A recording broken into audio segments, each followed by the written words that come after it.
You see those guys, right? You know, hey, psst, come here, I got something to show you, right? So you watch out of their coat. I bought a few like that when I was in Europe and Morocco. But anyway, they looked like Rolexes. I thought they were real, and what the heck, 40 bucks? Come on. I was recently just in Mexico, right across the border in Yuma, Arizona. And there's a little, tiny little town basically built around tourist business, you know, catering to the snowbirds that come down. And it was the end of the season.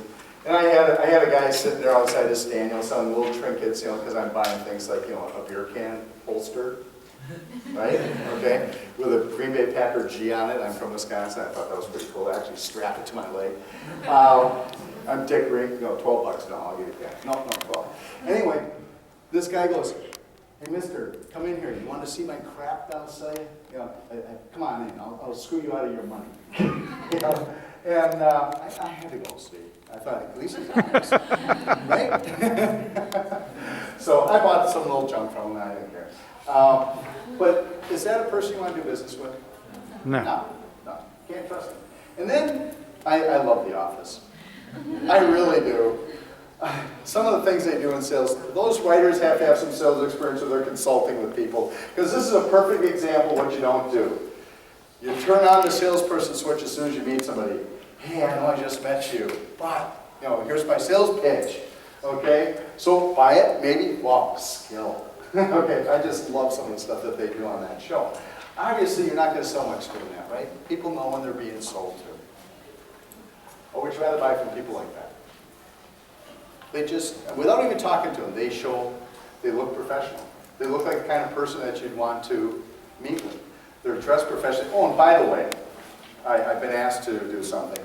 Could you please, if you haven't done already, please turn off all your cell phones. Okay? First of all, it's a sign of respect for the speaker. And darn, I deserve it. No, but the people around too. And it's something that's very common in business. And as you go on and you get jobs and you're in business, you don't want to be the person sitting at the meeting ignoring the speaker, especially if it's your boss or somebody above your boss, and you're texting, okay? So thank you very much, appreciate it. But anyway, those are the people that you want to deal with. They're buttoned up. They're buttoned up. They're well-groomed. They look friendly. They're the kind of people that you wouldn't mind talking to, okay?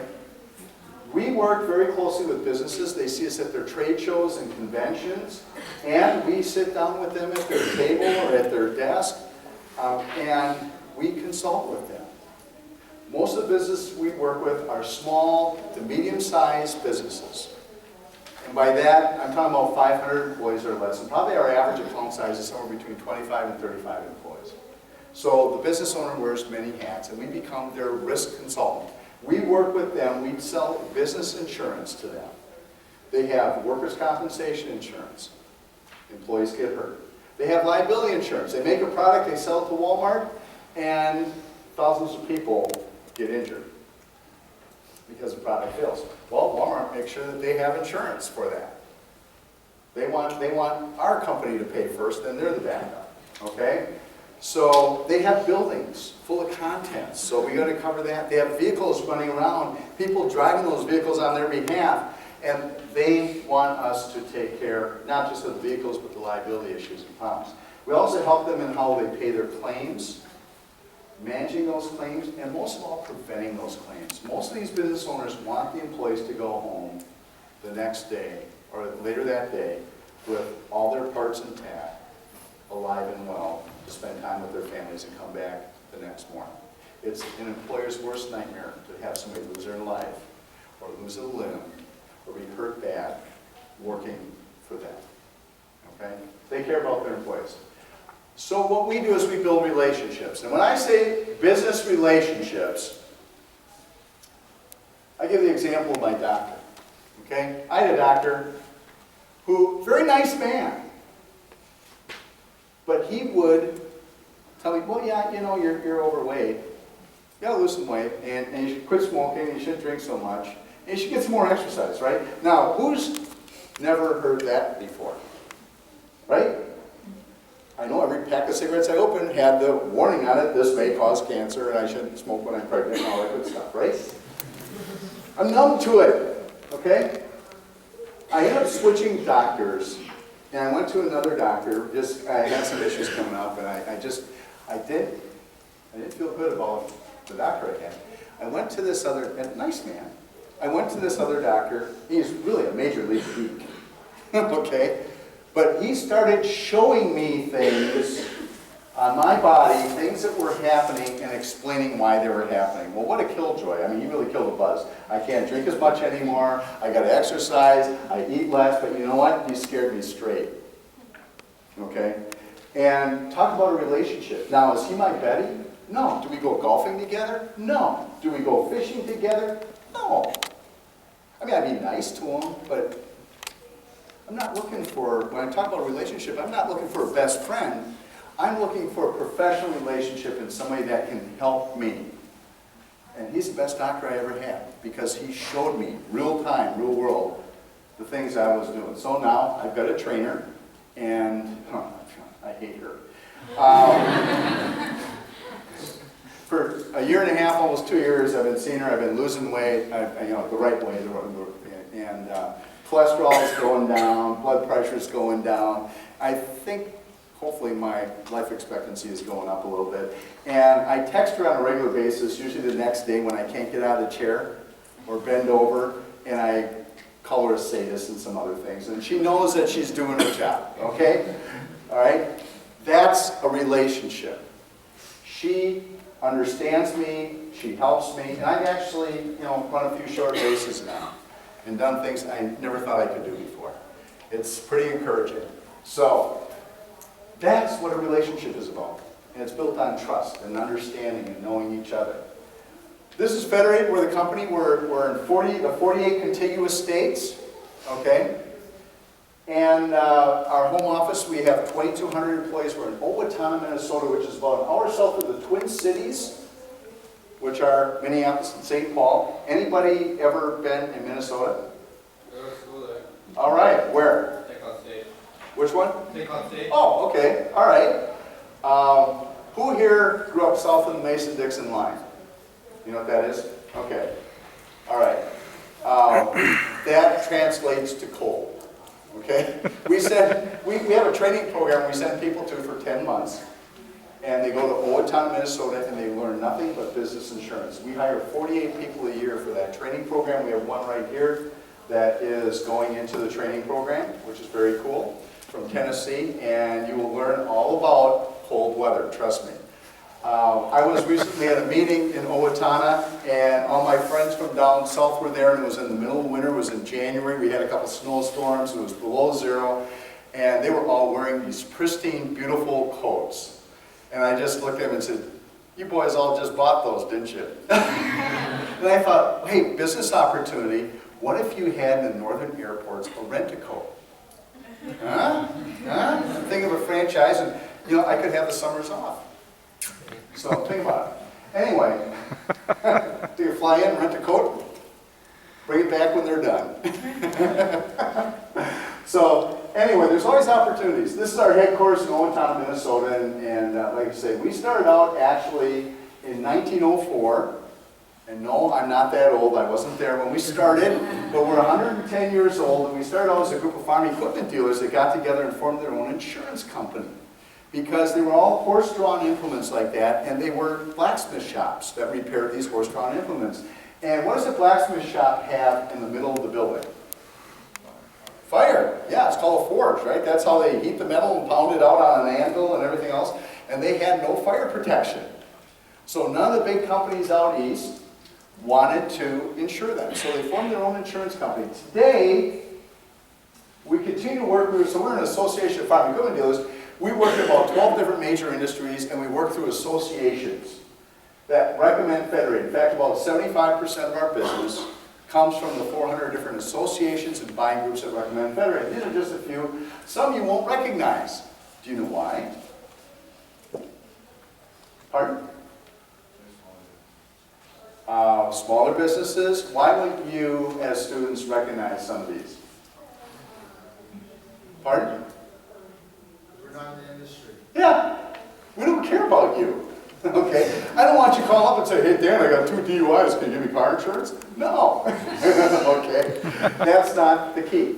We're working with businesses. We're B2B. So, but the people in those businesses, they know who these are. These are their associations, their trade groups. They're the people that they share information with. If you're a Lennox dealer, anybody know what a Lennox dealer is? They sell furnaces and air conditioning units, Lennox company. Okay. We walk in the door of a heating and cooling contractor that has Lennox. They've seen us at their trade shows, their conventions, their meetings. We have a letter of recommendation from Lennox that says, hey, talk to Federated Insurance about their insurance. We recommend them to you. They also recommend their computer systems. They give them deals on things that they buy. And just like, just like if you're with McDonald's, okay? How much does it cost to open a franchise at McDonald's? Anybody know? How much? It's more like, I'm thinking around 1.2 million minimum, plus you have another couple million in the bank now. It's a lot. It's a lot of money, okay? And then you go and train. Hey, that's a good guess, because it used to be something like that when they started. Pardon? That might be. I think you need, yeah, I think you're right. It's about 50 grand for the licensing fee, and then the rest is what you have to invest. But anyway, and then you have to what? You have to go to their training at Hamburger U in Des Plaines, Illinois, and learn how to flip burgers. And anybody know what a Big Mac is made of? I know you do. No, Okay. I'm not sure I want to know. Okay, it's 2 all-beef patties. 2 all-beef patties. There you go. 2 all-beef patties, special sauce, lettuce, cheese, pickles, onions on a sesame seed bun. You cannot, as a McDonald's franchise owner, decide, I got a deal, this guy down the road, he'll bake a nice poppy seed bun for me, right? Everybody's got to flip the burgers and make them the same way, okay? Well, we work with these trade associations, buying groups that recommend Federated, like GM, and that one obviously you recognize, but you won't recognize like the Plumbing, Heating, Cooling Contractors Association at the top, or the Associated Building Materials, that's lumber yards. You're not going to recommend those kind of people. But we walk in the door and they recognize us, and we have to make sure that we're doing things across the country the same way. So we have a distribution system of 550 reps, okay, across the country. We need to update, there's some people in Maine now and New Hampshire. Vermont, they just service from New Hampshire, okay? But 550 reps across the country want them all flipping burgers the same way and delivering the same promises to our customers. We are not the cheap butt. We sell quality and service. We're the Mercedes-Benz, okay? We're the Audi. We're not the Ford Focus. I'm not disparaging anybody. I'm just saying we are the higher end luxury. How long do I have? 4 or 5. Okay. Now I check my watch. I was late on the last one. Couldn't read a watch. Hey, I sell insurance. I'm not that smart. Okay, 550 direct reps, and we want them all developing relationships and following the same plan. We give them a plan on how to create and develop those professional relationships. Because in most cases, in fact, in almost every case, they already have insurance. They have to have it. They have to have it by state law for workers' compensation. Their vendors, their customers require that they have insurance. You ever see anybody advertise, Bob's Contracting, fully insured? Yeah. Do you want somebody to come work on your house that's not? And you come home and the house is in the basement? And the neighbor's house is on fire because of what started at yours? Yeah, you don't want that, okay? So, and you want to make sure that they are insured. So we have a business plan that our reps follow, and it's a plan for success. I'm not going to go into the whole detail of it, but if they follow it, they're going to deliver the product the same way, and I will look them in the eye and say, if you do it this way, you will succeed. Okay? And it's why I came to Federated, actually. I've been in sales for 10 years, and I came to Federated Insurance because of the business plan. Because the companies I worked for before gave me brochures and said, hey, go and call on people and come back when you need more brochures. That was about the training that I got. So whatever you do, if you're looking to get in sales, find a company that will invest in you and help train you. Like they were talking about with Northwestern Mutual and Aerotech. There's a lot of other companies that will invest in you and help train you to be successful. I think it's really important. So the thing I'm going to focus on is our cultivation loop. It's our sales process. And no, it doesn't look like this. It's pretty simple. Okay? Okay? We call it strategic selling or the cultivation loop. And it's how we take a customer from a prospect who already has insurance, they already have a relationship with somebody else, and we take them from here and we bring them to the point where they buy from us. Most people's insurance comes due once a year. So we find out when their insurance comes due, and then we plan out a series of calls, typically about 8 to 12 calls throughout the coming year. Okay, right? And they made you learn that, right? So I could grill them and have them tell me what our process is. But we plan 12 calls throughout the year, visiting with these people and developing a relationship. Because remember, we have to break a relationship that they already have with somebody else.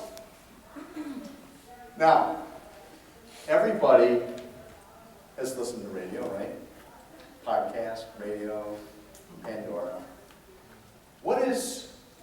I will guarantee you that there is a radio station that 100% of you listen to in this room. I'll guarantee you. And this is one of those questions, I can tell you where you got your shoes at. And if you don't pay anybody to give you that answer, if you haven't heard it already on the streets, you're on your feet. But 100% of you are listening to the station. Anybody got any guess what it is? No. But it's I've listened to it. I listen to it a lot, actually. Anything else? All of us, even Puerto Rico. No? Here's the call letters. Everybody know what that is? It's what's in it for me. Okay. WIIFM. What's in it for me? It's what everybody is listening to. Why are you here? Besides, I'm especially charming and good looking and a lot of fun. But why are you here? And I did lie